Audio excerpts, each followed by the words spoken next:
Beni devam arkadaşlar.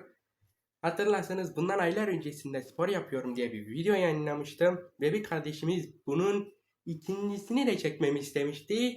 Ve al size ikincisi. Tabi bazı değişiklikler de var. Videoya geçmeden önce like atmayı, abone olmayı ve çekmemi istediğin videoyu yorumlara yazmayı unutma. O zaman başlayalım.